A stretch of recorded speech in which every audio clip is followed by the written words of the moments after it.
On today's episode of Speak Shame with Dr. Connie Corrali. I spent a lot of my life not feeling worthy, right? I felt like I had to prove my worth. And earlier in my life, that was through academic achievement, right? I had to get all A's, be the best student, right? Then I did that. I made it to Stanford. That was great, but it still didn't make me feel worthy. Everyone in the world has gifts to share, gifts that will make the world better.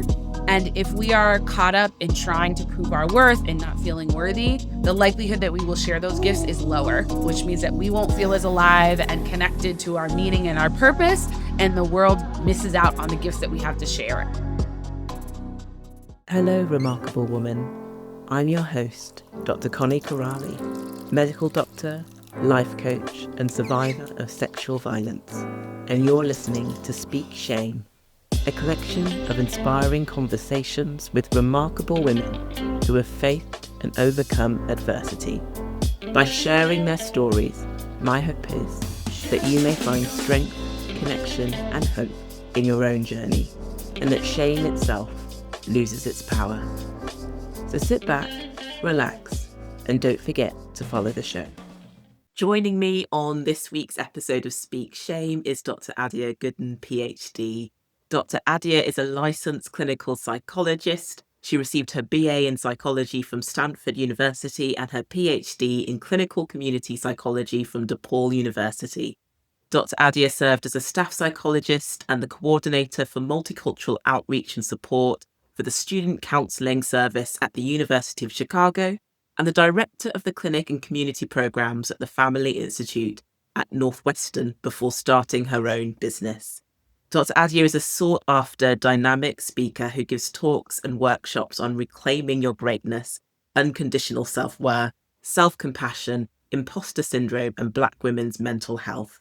She co-authored the book Promoting Black Women's Mental Health, published by Cambridge University Press in 2023, and gave a TEDx talk called Cultivating Unconditional Self-Worth, which has over 1.5 million views. Dr. Adia hosted the Unconditionally Worthy podcast, recently started a newsletter on Substack called Reclaiming Ourselves, and coaches high-achieving professional women to reclaim their greatness and embrace their unconditional self-worth. So thank you so much, Dr. Adia, for joining me here today. Thanks for having me, Dr. Connie.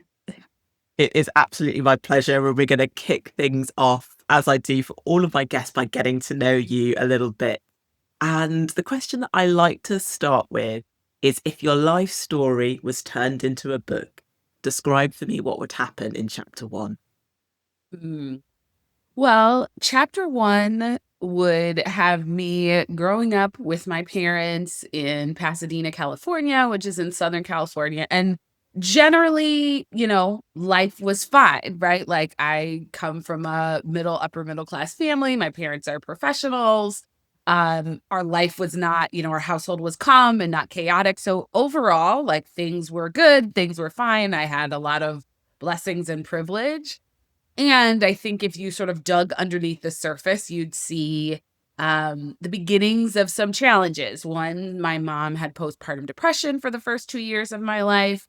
And while I don't sort of remember what that was like, given how I respond to things now, I can kind of assume or conclude that that was hard for me, right? That having a mom who had postpartum depression that was pretty intense for the first 2 years of my life impacted me and influenced my sensitivity to other people's feelings, and if other people are upset or, what's going on there, especially people that I'm in really close relationship to.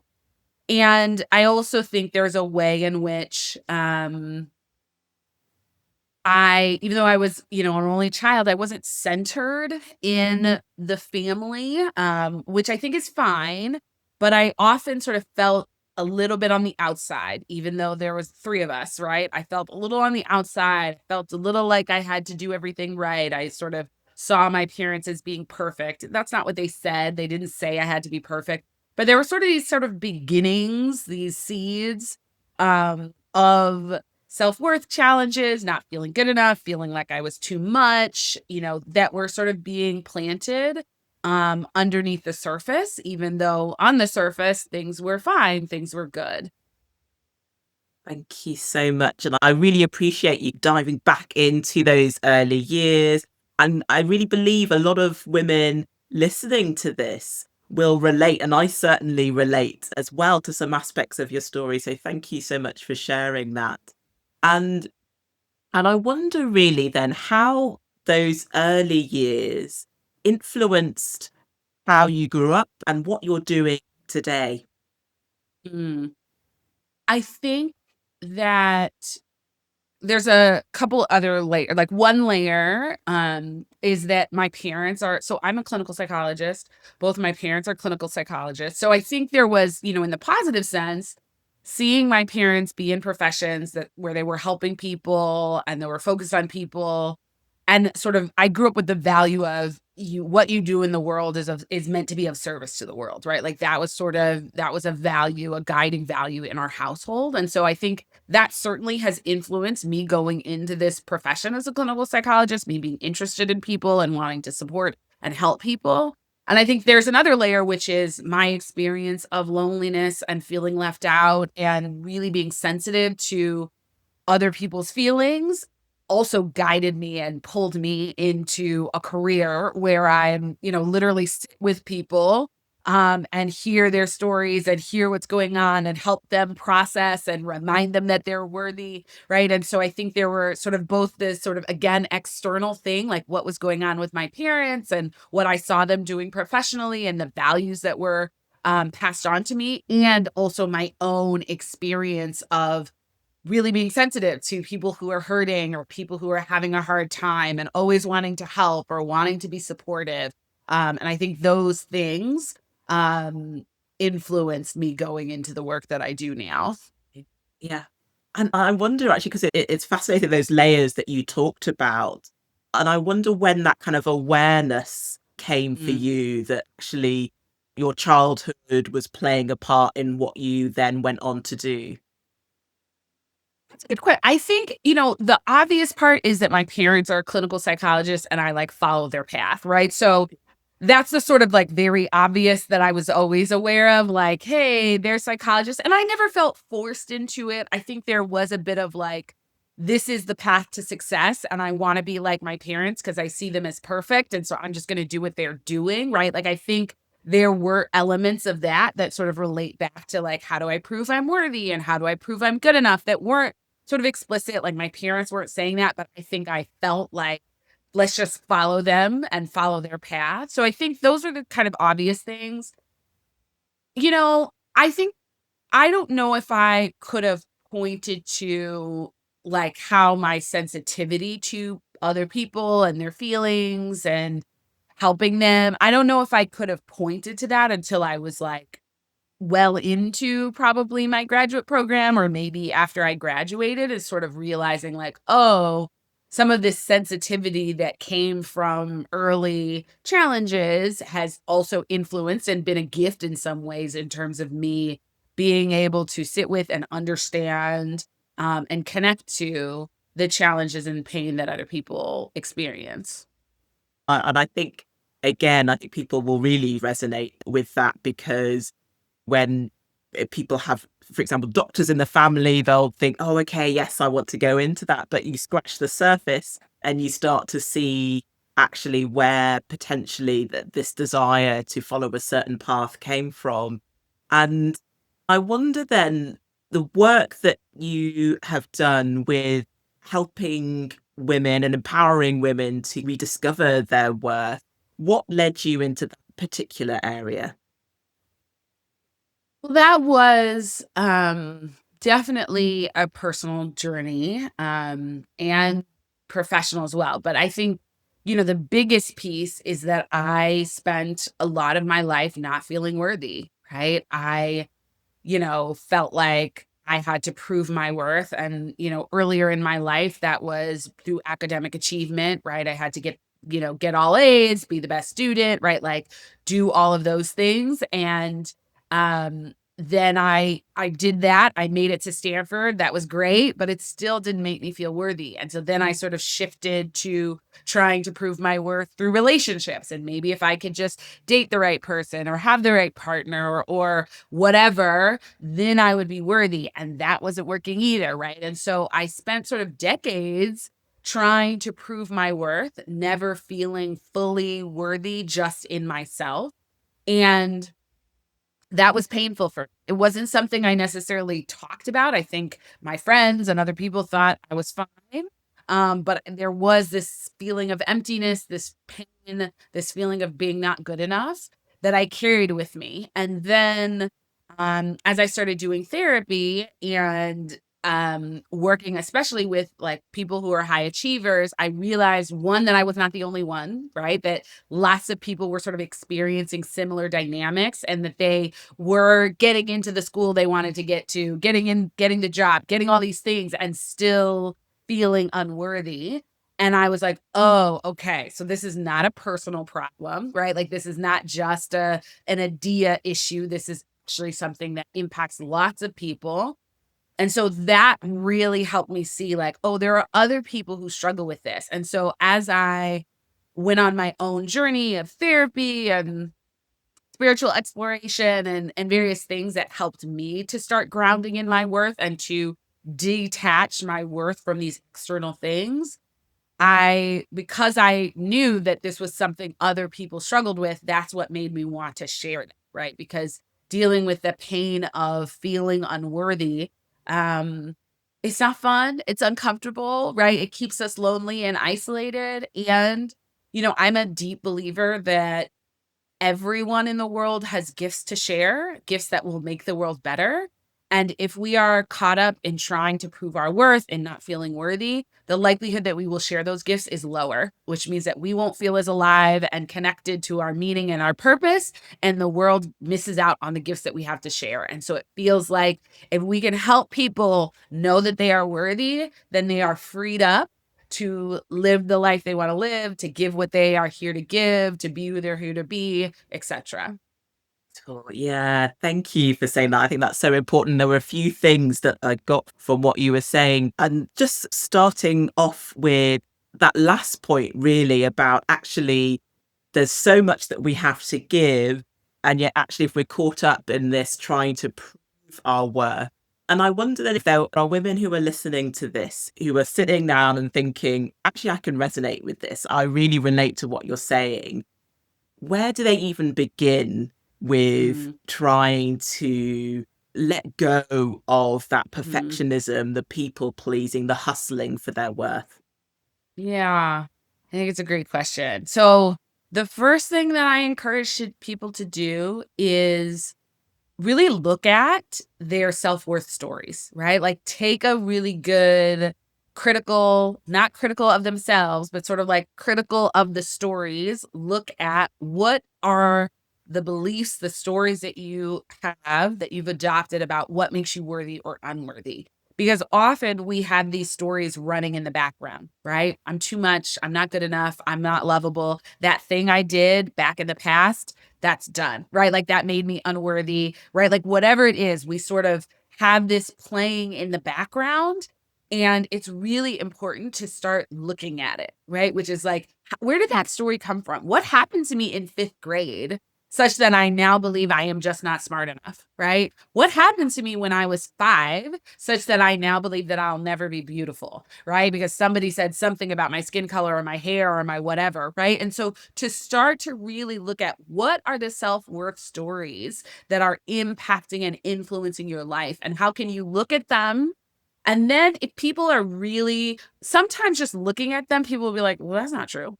Or like, I would never say that about a 5-year-old, right? Like that's wild. Sometimes just looking at it that way can help.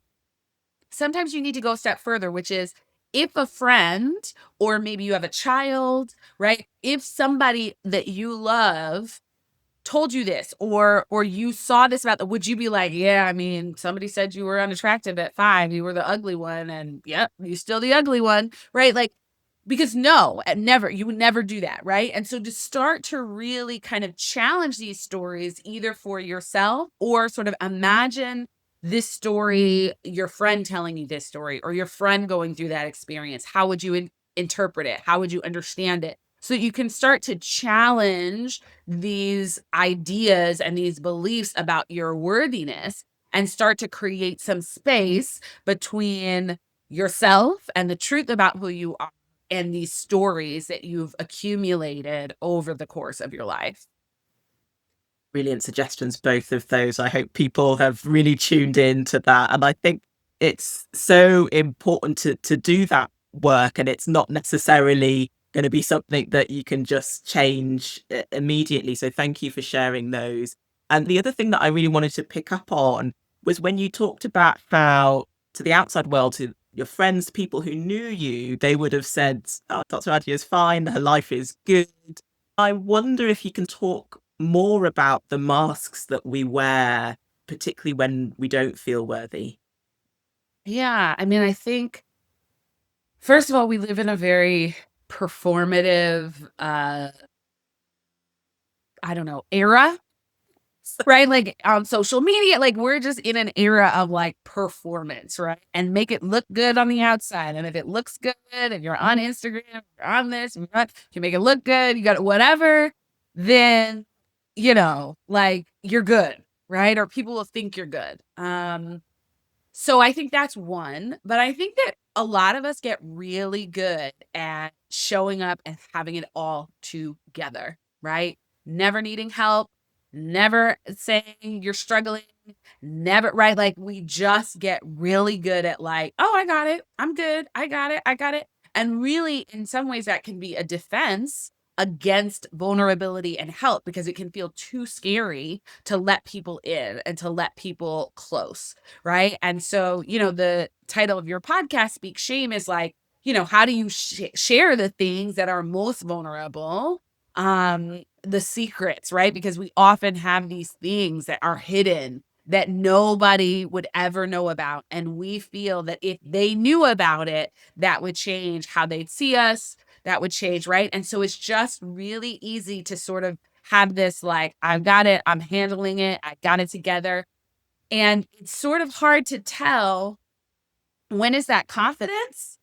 When is that defense, right? Like what's the line? Because sometimes it's great to have it together and to handle it and to go get it and whatever, but sometimes that's a defense mechanism that keeps people away, keeps people from checking on us, keeps people from asking questions, keeps us from receiving help and support because we're so scared of saying, I'm struggling, I'm having a hard time, I feel vulnerable, right? Because then it feels like the floodgates might open, we might never recover, etc.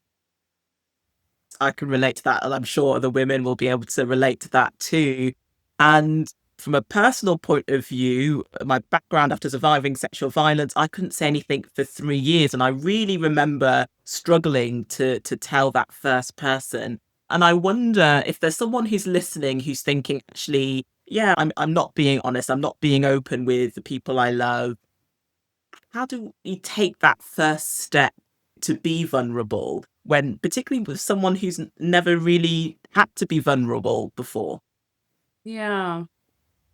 Well, I have two thoughts. So one is, I'll answer your question directly and I'll share second thought. So one is like finding someone that you really trust, right? Because the truth is that we cannot share our deepest, darkest secrets with everyone. Everyone is not necessarily the right person to share that with. And so, especially when you're sharing for the first time, you want to choose wisely and you want to choose someone who you feel can hold what you are sharing with them, right? Keep it private, who can be supportive, who can, right? Like, and so I think also that sort of in the era of performance, people will just share their information on the internet and share.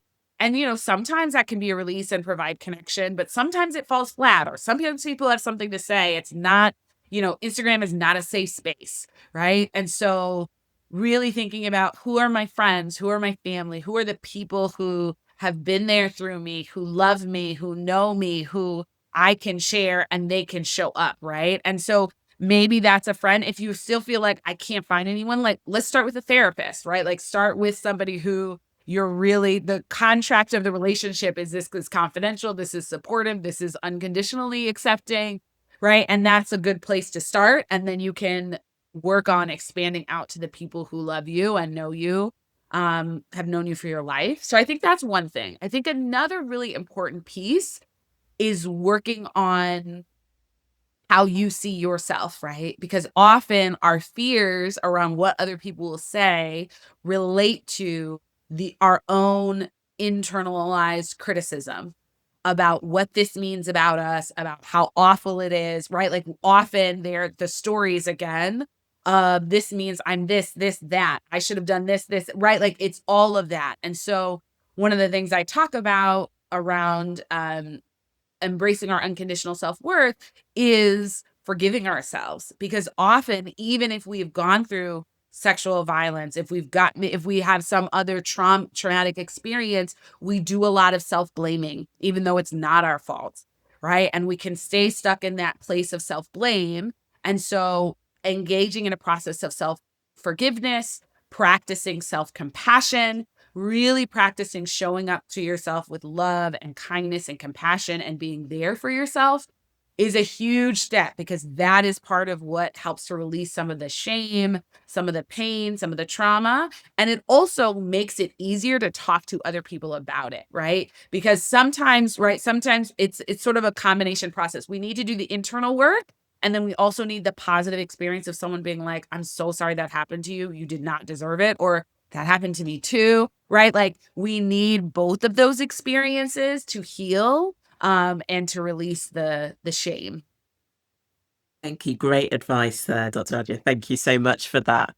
And as you were talking there, one of the things that you mentioned about self-compassion versus that the self-criticisms, the self-judgment. I wonder if you could give a few examples of how to develop that self-compassion, how to forgive yourself. Yeah. So self-compassion, I like to break it down with 4 phrases that I think are pretty easy to remember. So first is I see you.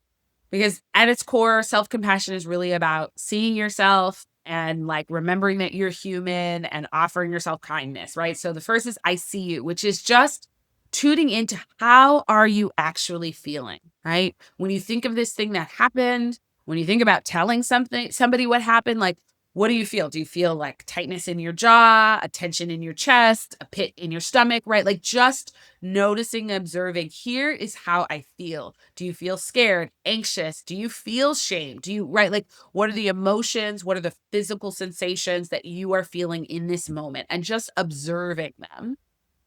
Then I accept you, which is a counter to the criticism, because the criticism often says, that's from 10 years ago. Why are you so upset with that? Nobody's going to da da da da da. People who are nice and smart and beautiful, that doesn't happen to them, right? Like the criticism starts going, right? And what it's trying to do is it's trying to help you avoid the feeling, right? Because the feelings are uncomfortable.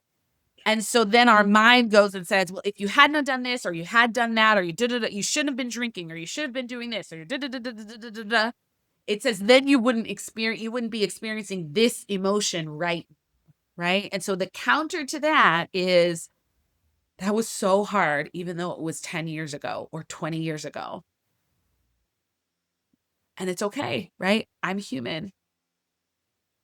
I am feeling this. I am feeling scared or sad or disappointed or ashamed or whatever it is, right? But you just offer yourself acceptance for that.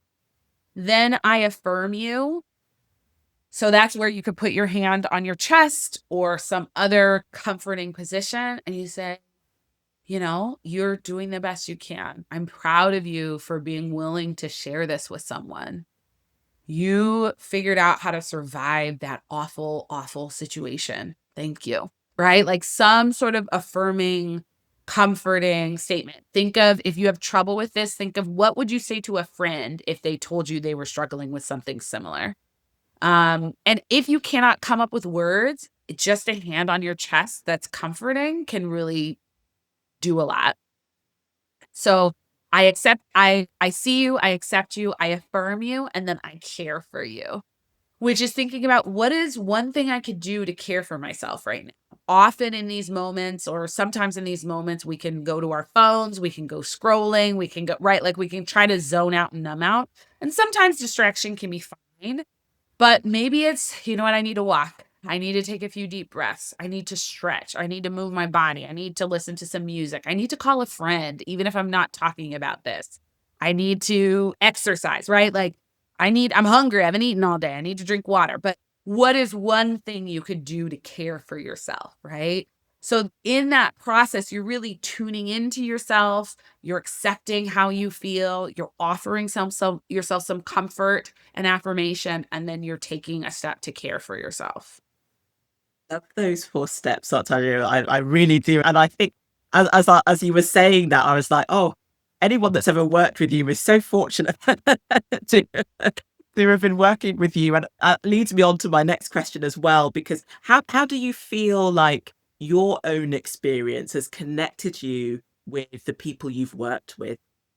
Yeah, that's a great question. I think, um, I have not experienced, I mean, there's such a range of awful things that people experience. And so I haven't experienced the worst of it, but I've experienced hard things. And I think my connection to that helps. I mean, I think the most shame inducing experience that I have had in my life is that I contracted herpes from a boyfriend when I was in my mid 20s. And that experience just left me feeling like, that's it. This is the ultimate confirmation that I am unworthy and unlovable. Right. And I felt like I should just give up my hope and my desire for relationship, for partnership, for anyone to love me. And it was, I fell into a depression. I was depressed for a few months. Um, Thankfully I wasn't there, or I got back in therapy. I think when the relationship started, I thought I was good. And then that crashed real quick. Like, can I come back? I need to go back to therapy. Yeah. And, it was really, really, I can kind of joke about it now because I've done my work and I realize that it doesn't make me an awful person. And I'm grateful that I've done the work, and I've, since gotten married and had kids, and, but I really it felt very real that it was like, that's it.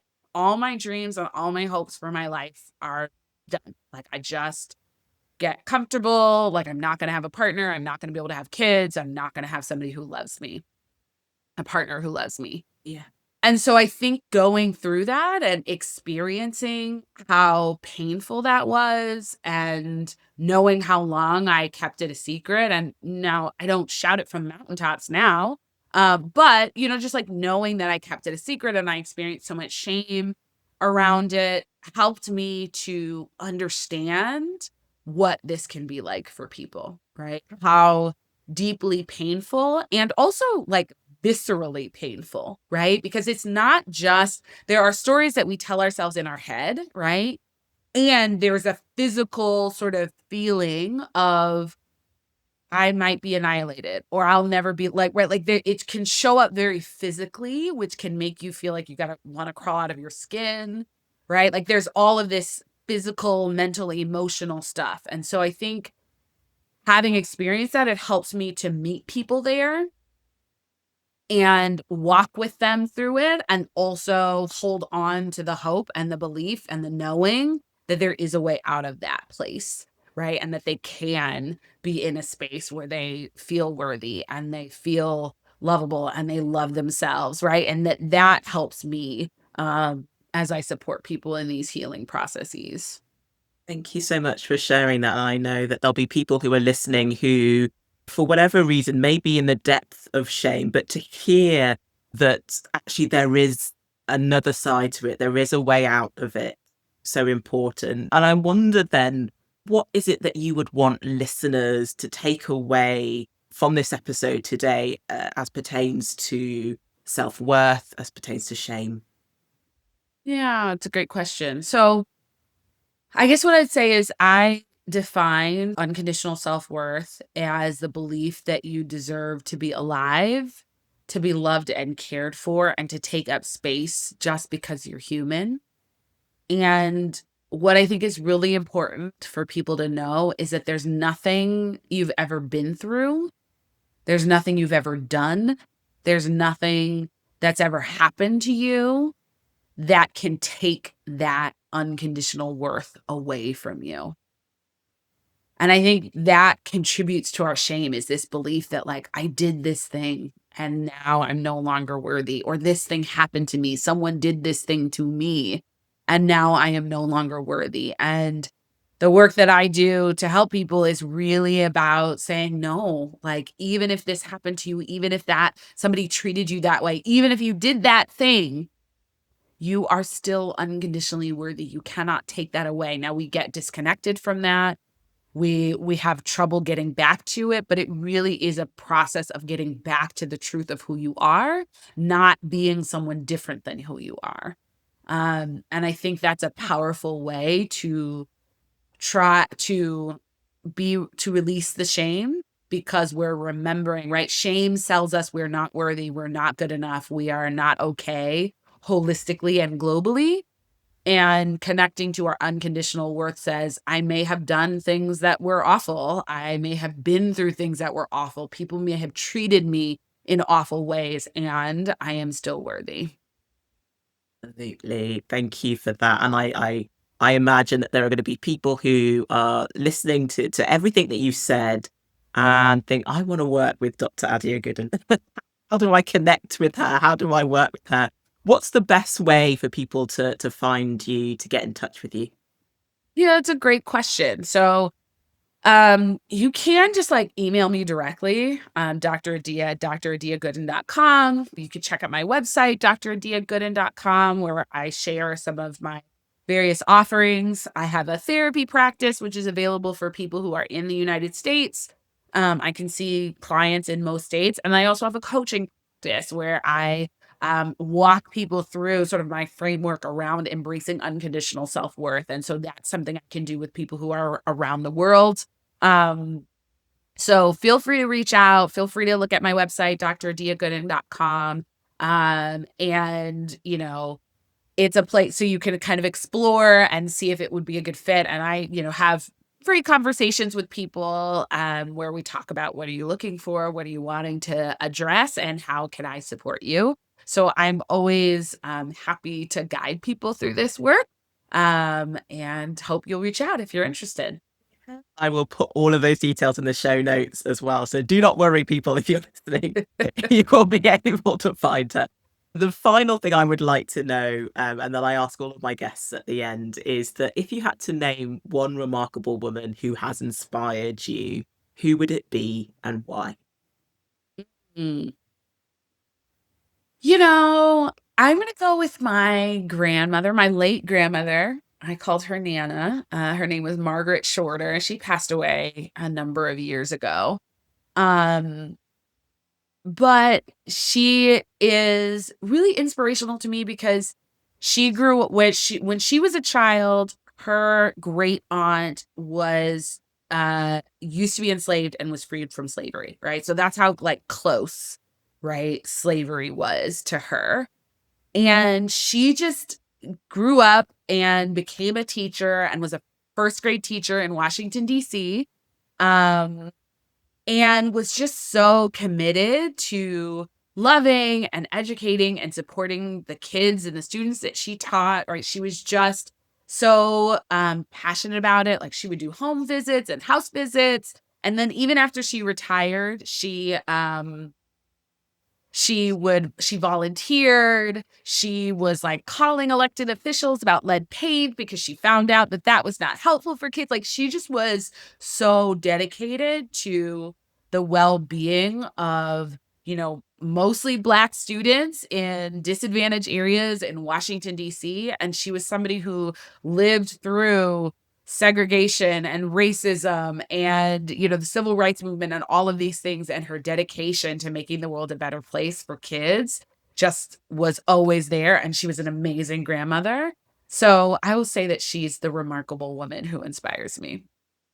Thank you so much to your late Nana, and thank you to you, Dr. Adia Gooden. Thank you so much for being here today and sharing your story. Really appreciate that. Thank you, Dr. Connie. I'm so grateful to have been on the show and have this conversation with you. Thank you for listening to Speak Shame with Dr. Connie Corrali. And thank you so much to Dr. Adia Gooden for being my guest on this week's show. Please take a look at the show notes for information on Dr. Adia's social media handles so that you can connect with her. If you'd like to join the community, head over to @Dr. Connie Corrali on Instagram. If you're a remarkable woman who's been silenced by shame and you're ready to believe in your worth, sign up for my newsletter, Born Worthy, for your weekly dose of empowerment straight to your inbox. You'll find the sign-up link in the show notes. And finally, don't forget to subscribe to the podcast to get a new episode every other Thursday. Until next time, take care.